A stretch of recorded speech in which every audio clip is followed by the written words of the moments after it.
Sorry, did UGreen just hear me slag off this system? It's a bit harsh. Chill out. Isn't it kind of bonkers how quickly UGreen has established itself in the world of NAS? I know they were in the market from like 2020, 2021 in China, but it's only really been under the last 2 years that we've seen this brand really flourish in the world of turnkey NAS solutions with their NASync series. Now, this is their newest generation device. Much like those, it is rolling out predominantly on Kickstarter for crowdfunding. We'll talk about that more in a moment. But this is their AI NAS. And I know by saying the term AI NAS, I lost about 30% of you minimum out the gate. But we have to acknowledge there is an appeal right now for systems that locally deploy large language models that present users the ability and the benefits of time-saving and efficiency benefits of an automated system that can use human language in order to get data in and out of it effectively from you, the user, but at the same time not use off-site resources. Now, into this video, I am going to talk about the hardware, I'm going to talk about the software, we've done the testing, but I will say we are going to touch on AI, but we are moving all of the dedicated AI stuff to its own separate video. The reason we're doing that is because there are a lot of users, although they like the sound of this, are looking at this device because of the hardware, because this is the biggest, beefiest UGreen NAS I've ever seen. The TLDR, it rocks out in 3 different configurations across 2 different CPUs. The more powerful one is in the Pro, and that is the Intel Ultra 7, a 16-core, 16-thread processor with up to 96 tera operations per second for AI processes. But there is an Ultra 5 variation as well with 64 or 32 gig of memory, non-ECC, but crucially also fixed memory. Now, whether that is a choice that UGreen have made because of the cost of the old memory these days, or they're doing it simply because this system runs better with that direct LP memory, we'll have to see. But alongside that, we've got 6 SATA bays there on the front. We have 2 M.2 NVMe bays inside, Gen 4 x 4, with a PCIe Gen 4 x 8 upgrade slot there. The connectivity on the rear, this system has a couple of copper 10 gig network ports there, alongside HDMI USB connectivity at 10 gig, and even an Oculink upgrade port. So you've got PCIe and Oculink upgradability, alongside a couple of USB 4 connections too. The operating system runs on a 128 gig separate SSD, so you're not losing any of the base level storage, and you can use third-party operating systems if you choose, your TrueNAS, your Unraid, your whatever, but keep in mind that a lot of the AI stuff that this is going to be running, or at least the option of running, more on that later, you're going to need to use their software unless you start deploying those models in containerized forms on third-party operating systems. But, as mentioned, crowdfunding. This is not going to traditional retail first time. It's going to Kickstarter. Now, first things first, Kickstarter, not traditional retail. Buy with caution, and although this brand did have a phenomenally successful Kickstarter campaign, I think it was like over $6 million they raised, and that was in 2024, I will state this is still crowdfunding. In order to access the cheapest pricing, you even have to go down this $30 deposit route. I'll link to their site below, but nonetheless, do keep in mind crowdfunding here. Also, this unit was supplied by UGreen. They're not paying for this video, but they did supply the unit for the review. And although this is a review of a pre-release prototype, I think hardware-wise, this is pretty much bang on what you're going to get. It's software optimization that might change. They're not paying for the video, they're seeing it at the same time as you. But let's crack on and talk about the price, because realistically, that is going to be an area of contention for some, because this isn't like their first crowdfunding campaign where they were knocking out NASs at 2, 3, 4, 500 nicker. This thing is beefy as all F. And although I would argue the pricing for the early access backers is actually pretty appealing, it's still going to be a bit eye-watering for some. Now, if you go for that 30 nicker deposit system they're going for at the moment, prior to the Kickstarter starting off, the non-Pro series starts at $999, and then for the next tier, it's $1,189, and then finally, it is a full retail at $1,699 for that last price there. Now, the Pro Series model, you're looking at an entrance there with a $30 deposit at $1,559. Then for Kickstarter, it's going to be debuting at $1,819. And finally, the expected end retail is about $2,500. So they're really going in with this deposit system. It's $30 there, and that comes off the later price. But this is not a cheap NAS. Now, let's talk about it. Design-wise, they have ramped things up quite considerably. For a start, we have gone for a completely metal external chassis, but it is modular. The side panels are removed. One of the side panels there, you remove it. It's a hex key on the corners.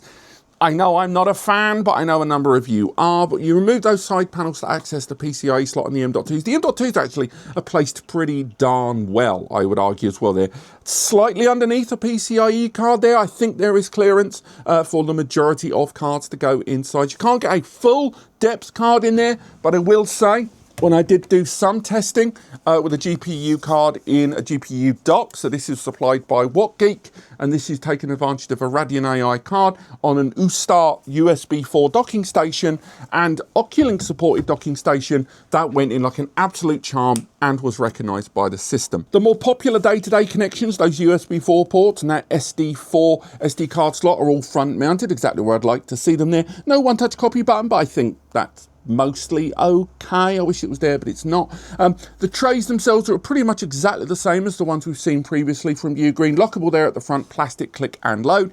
But there's this neat little LCD screen here that allows you to control some elements of the system as well as to get real-time information. I will say I wish there was a little bit more control open to me there on that. I've seen a few examples of NASs with touchscreen LCDs that give me a little bit more hands-on.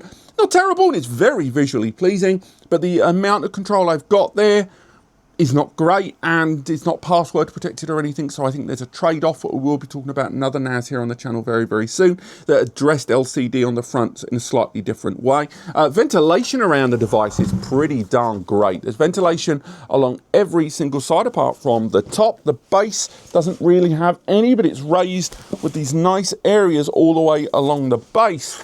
And the rear fans there, as you can see, have got that metal panel that you can slide off for maintenance, and there's our fans there based on the rear. You can swap those out. We've got an internal PSU as well. So design-wise, it's fairly classical. The cooling system internally is pretty darn good. Alongside those fans there on the rear, the CPU system at the bottom has a dual fan mounted array on top of copper piping all the way through. It's the same on both this and the non-pro version. Non-pro version we'll review separately very, very soon. So cooling wise, pretty darn good. And we'll get onto noise and thermals and stuff. But overall, I'm really happy with the design. It's a little bit more industrial than the ones we've seen before there.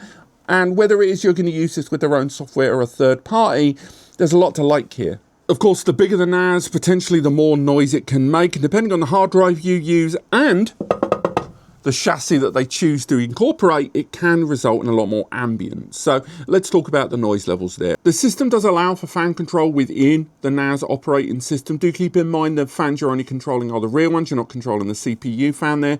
But with the fan set to their lowest level and the hard drives in idle, so that means that the RAID has been set up and synchronized, but nothing happening, it was only around 39 to 40 dBA. Now, I've adjusted those fans to be on auto mode. That is to say they're being reactive to the system configuration, and the hard drives remaining in idle, I only saw a tiny creep up to 40 to 43 dBA noise level. So from there, I went ahead and set the fans to their very highest level to really see what the max this could be, alongside the hard drives remaining in idle. And we saw the audio level creep up to 48 or so dBA. Finally, the hard drives being accessed and the fan set to high, and this was 6 4TB NAS hard drives.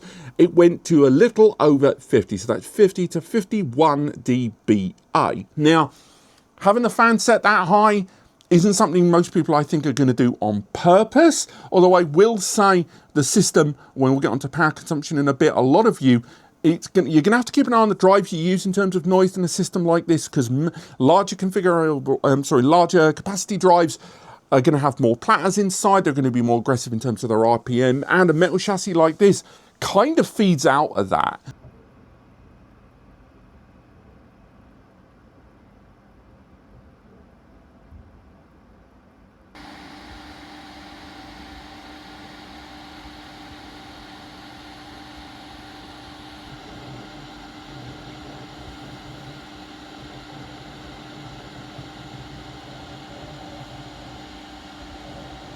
But in terms of power consumption, that's where things kind of got quite weirdly interesting, because when I had the system set up with all 64TB hard drives with two 1TB M.2 NVMe's already set up and two active 10GBE connections, it was as follows. The CPU basically low, idling, ticking along 5% or under. With the hard drives in idle, I saw a power consumption of 67 to 68 watts. Keep in mind, each one of those drives was drawing around 4 to 5 watts each. This wasn't like super standby or hibernation. Now, when the CPU still moderately low, but the hard drive being actively accessed, that was when I saw the power hit around 93 to 100 plus watts. Now, keep in mind, that isn't just the drives. There's only 6 of them in there. Even the M.2s would have barely given off a watt each. The CPU had clearly stretched its muscles and the system had acted accordingly. Now, no doubt during deeper AI utilization, and when you're 100% in that CPU, it wouldn't surprise me if we start to see those numbers hit 150, 180. It has a large PSU inside and it needs that. And once you've got a GPU card into the fold, man alive, this is not your Intel Twin Lake N150 10 watt CPU. This is a bigger boy. Now, digging into the back end there, we could take a look at the PCIe arrangement. I've already mentioned that the M.2 NVMe's are Gen 4 times 4 each. The SATA drives feed into an ASM1164 controller, which is on a Gen 3 times 2 lanes. That's 20 gigabit to play with, more than enough for 6 drives, even if you fully populated those with SATA drives. The 10GBE connections there on the rear, they sit on a Quantia AQC113 controller each, and they are on a Gen 4 times 1 lane. So again, 20 gigabit to play with for each of them, more than enough for allowing connectivity between the two of them. How did that translate in terms of operational performance? Well, let's talk about that. When I had all 6 hard drives in a RAID 5 configuration and the SSD set to read-write cache, I saw performance numbers of around 950 over 670. That write cache was definitely helping out along the way. Now, in the internal operating system software, you can actually bench test the M.2 NVMe's internally, so I went for an M.2 test on both of the drives, and both of them were giving me around 6 gigabyte up and down. Keep in mind, the first test there seemed to hit 5.5. I did a repeated test and it did go over 6 afterwards there. Also, I went in via SSH and did a repeated 1 gigabyte test on each of the M.2 NVMe's, and it gave me around 5.5 to 6 gigabytes per second for both of them. So again, respectable numbers with and without their own software being the overhead for the benchmark. But it was when I wanted to take advantage of the external SSD performance that I saw numbers that weren't ideal, if I'm honest. When I was connecting this device via 2 10GBE connections going into this is the QNAP to 10GBE to USB 4 adapter here. Thanks again for sending that, QNAP. I connected this device via my USB 4 laptop and did repeated tests on the M.2 NVMe's. Now, in terms of read speed, beautiful stuff. We saw around 2,200 to 2,300 megabytes per second. Full saturation using SMB multi-channel across the pair of them. However, the write speed sat around 12 to 1300, sometimes dipping ever slightly below that. So really, I was only saturating a little over a single 10 gig connection there. Now, I don't know if that's the UGS software. I don't know if that was my system overhead, but I'm going to be looking into that and seeing if there was an optimization that could be done. I was taking advantage of both AJ, but also using iSCSI, not even a mapped drive. I opened up the MTU to 9000.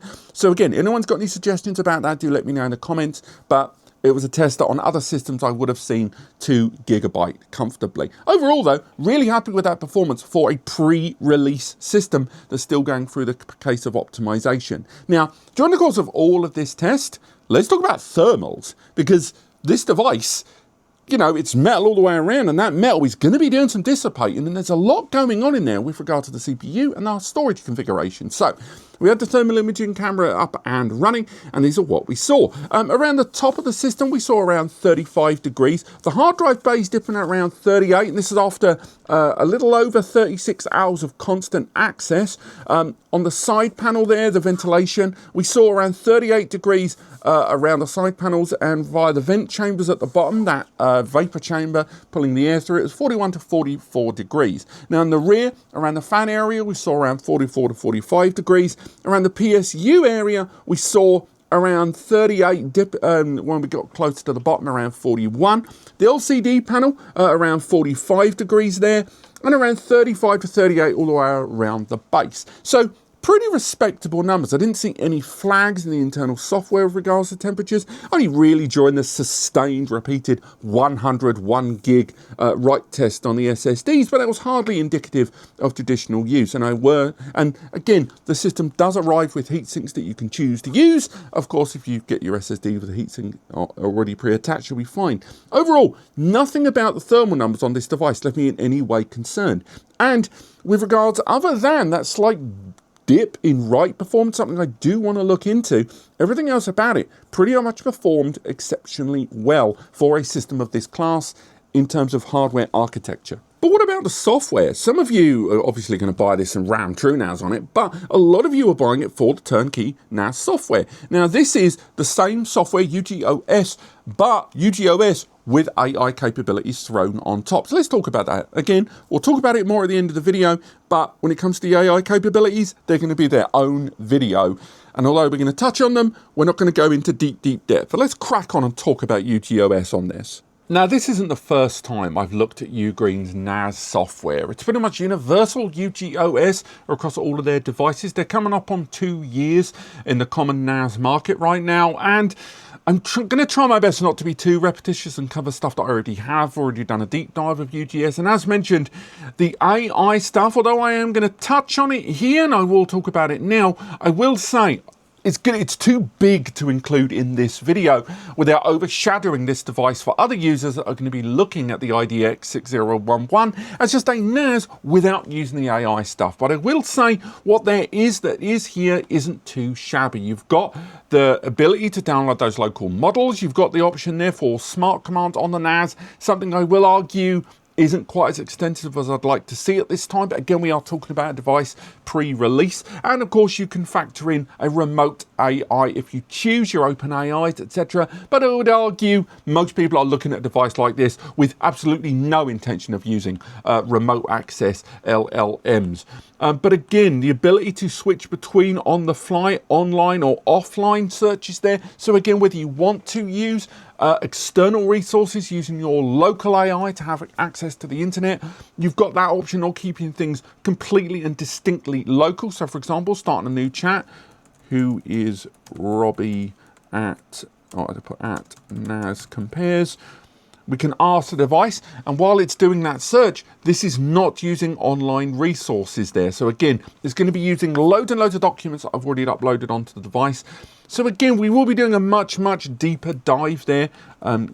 Give me more information about him and the YouTube channel NAS compares. Probably poor use of a question mark there. But again, for those that are looking at the device for not AI services, I will say everything you're ever going to need is pretty much here. Whether it is you want to take advantage of Docker support, whether it is you want to take advantage of virtualization with standard virtual machines, that option is there. Pretty much everything you're going to use in a modern NAS is present here. There isn't really anything right now in the world of NAS that you can't get here from most of the NAS players. The more extensive stuff that you might find at, say, Synology Drive, Active Backup for Business, that sort of thing, isn't really present here. But definitely, I would argue you've got your basic tier storage, then you've got your modern NAS demands there. So again, whether that is AI photo recognition, you have got that present here for you to take advantage of. Again, what's in photos, whether it is you want to find people in there, whether you want to find geolocational information, whether you want to take advantage of video analysis there, whether you want object recognition that breaks down into what things are. Again, and you can set your own rules for that matter as well. So if you want to do custom learning, so you want to create your own models, that's all based in there. And again, this is something that's available on the majority of UGreen NAS, not just this one here. Now, when it comes to managing the storage, pretty much all of the options are there. Whether it is you're taking advantage of the Gen 4 SSD slots or traditional hard drive based, those 6 drive based, you've got the option of all of the standard RAID support. But keep in mind, this is still BTRFS and ext4. We are not talking about any kind of ZFS support here, which I know will be a bit of a bummer for some. And you can take advantage of SSD caching like I've done here, or SSD volumes on those M.2 NVMe's that are Gen 4x4 drives if you choose to.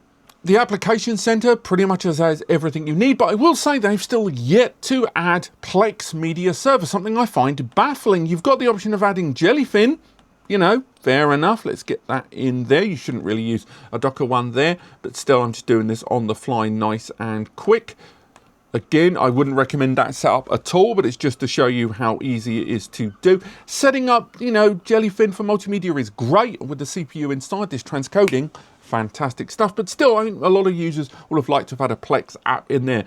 They've got everything else that I've been demanding, whether it is that you want to take advantage of, let's go into the security settings, by the way. We can take advantage of two-factor authentication. We can take advantage of iSCSI. All of the things I wanted for ages and ages are there. But again, that security option still lacks a scanner of my entire NAS that tells me all of my weak passwords, tells me all of my open ports, tells me when, for example, SSH has been left on, that kind of stuff. That's the scanner I want. A malware protection, it's useful, but it's not quite there. Now, I feel like I'm batting them with a stick because, again, as mentioned in previous videos, I do like that in terms of security, you've still got IP blocking, you've still got automatic blocks with incorrect passwords, you have got the firewall, you've got that two-factor authentication, you've got all of those options. What I want is a security scanner that scans the whole NAS and tells me when it finds those weaknesses, and it doesn't just trust that the end user should know all of those things.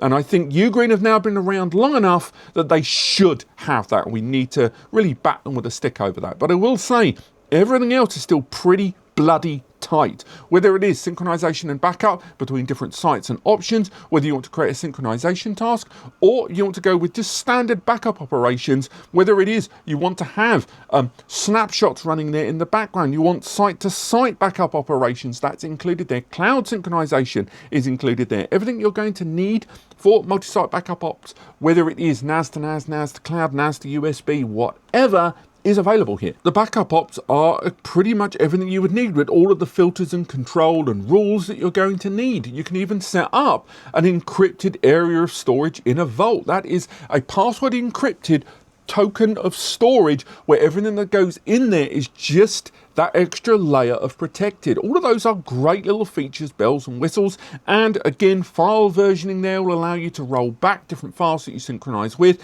as well as, if you wish, take advantage of synchronization with Online Office, which does allow you to synchronize with other third-party document and word processing applications and services. Now, again, this is a device that is arguably selling on its AI features, something that we will dig into in a separate video as mentioned. But on its own legs, it still stands up very, very well. There are very few features and facilities in the world of NAS right now you're not going to find here, whether it is your different file protocols that you're going to want to utilize on the fly for accessing this NAS, they're all supported here. Whether it is that you want to take advantage, for example, of iSCSI as mentioned earlier on, boom, simple as that. I've already created 2 areas of storage right now that are locally appearing on my Windows machine, thanks to that support of iSCSI being so seamless. On top of that, whether it is music, whether it is photos, whether it is video files there, this manages a lot with that pass-through to that HDMI. And the mobile application, by the way, does allow you to control most of that stuff. The file folder management here is really, really smooth. Again, with all of the sharing facilities, and once you factor in some of that AI stuff that I know isn't for everyone, overall, this is still a great, robust bit of software there. It just lacks things like the security scanner that I would have liked to have seen. And of course, for some users, the lack of ZFS is going to be the reason why they look at a device like this and then immediately slam on third-party software like TrueNAS, like Unraid, even Zimmer OS for some users. Ultimately, this NAS software is the best it's ever been, but for some, it's still not going to be good enough. And how many of you are going to take advantage of the AI services is yet to be seen. As mentioned, we will be going into more detail about this because I do think what they've done here by integrating an AI out of the box, this is one of the first truly out-the-box AI-ready NAS experiences where you can upload files and get them analyzed, whether it is you want to create a chat, have a conversation with the system about your files to get real-time information about the contents of your data, real-time information about the contents of your documents. And if you want to be able to control the device with different commands, again, at the moment, the support of it is pretty patchy, something we'll talk about in the follow-up video. It's still pretty good to have for some users, and the management and control will hopefully get better as this goes through that crowdfunding and further feedback and development from other reviewers, including myself. And if you do want to take advantage of cloud modes, you can. I would recommend it. And although GPU acceleration is there, something I did when I added the GPU card to this, you're buying this as a standalone appliance, and I think most users will see that as a nice option in the same way NAS can be expanded with an expanded storage device, but it's not for everyone. But there's no denying there's going to be some features and facilities and services that are built into this AI stuff that some users are going to take advantage of. Like right now, I'm using the Memo service to send a quick memo to the device. Now, I could have used an existing file on the NAS to do this, but at least right now, I'm going to be utilizing this to allow me to show the AI services creating a transcription on there. Now, you might have records years worth of audio or video files that you want to rip data from and find out more real-time information about. So for example, if I click finish there, as you can see, based on that recording, I can go ahead and not only confirm the language, and again, we can change that language later on, but moreover, we can say the tone of this and then get a report based on that information. So for example, what exactly was being said there? So if we go ahead, it's a report, so we can go ahead and generate a report based on that audio. But at the same time, as you can see, one I've got here that's happening in real time. This is a recording from a video I made comparing two NAS devices, I believe back in 2024.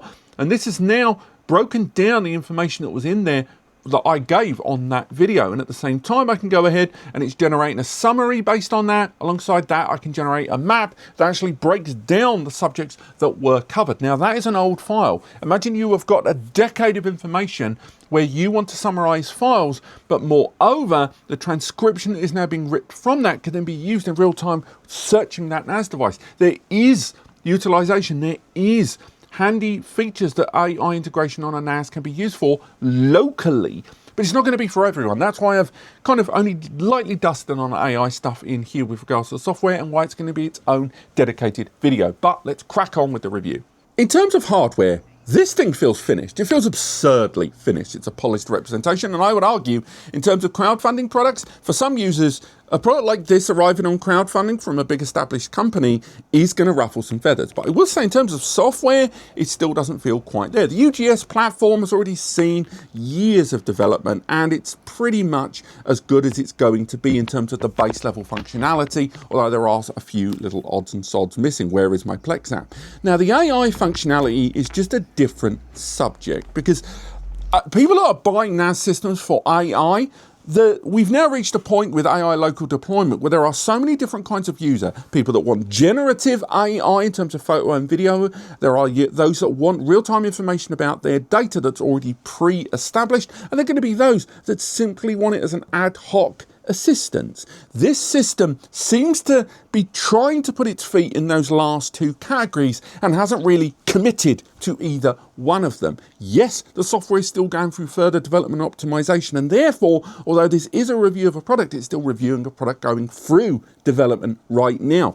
So it's very hard to judge it in terms of its AI functionality and whether it delivers on what those two parties want, certainly not the third. I will say, if you were in the market for a UGreen NAS anyway, or you're in the market for a pre-built NAS solution that you wanted to use your own third-party operating system of choice, getting this at the pre-released price, as long as you're aware that it is crowdfunding, it is a great deal for that price.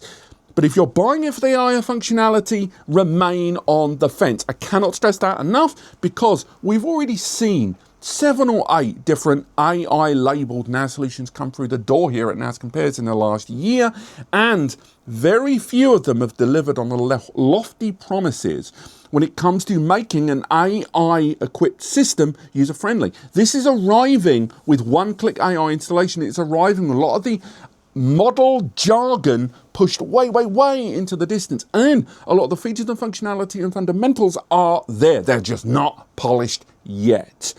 Bottom line, I do like it. I do think for those wanting to enter into AI local NAS deployment, this is a confident step in the road. But unless you are buying this for it as a complete package and you are buying it because of everything else and the AI stuff is an optional extra, this may not be for you. It is the most egregiously powerful UGreen NAS I have seen, and more powerful, and particularly at the price point, than the majority of turnkey NAS offerings in the market right now. But as an AI deployed NAS, it's still not there yet. Now, of course, we're going to return to this once that crowdfunding kicks off, and we'll wait until the crowdfunding to let you, the guys that want to wait until it's up and running, and we'll update just how that software has developed. If it's developed, have UGreen committed to it, how further they've gone on it. But until then, the AI stuff on this just feels like it needs more time in the oven. Everything else, mwah. But does this sound like something you would deploy in your home, your business, your cheeky little home lab in a garage? I don't know whether this is going to be for everyone. In terms of hardware power, yes, but in terms of that AI deployment, I know it's such a contentious topic. So let me know in the comments whether this interests you, and if you were to go down the road of an AI NAS, what are the features you would need? And I would argue right now, if you are going to comment, I also want you to tell me your favourite flavour of crisps. I will only respond to comments where you also include your favourite flavour of crisps, because it helps me understand just how many of you watch this video to the end. But apart from that, thank you so much for watching, and I'll see you next time.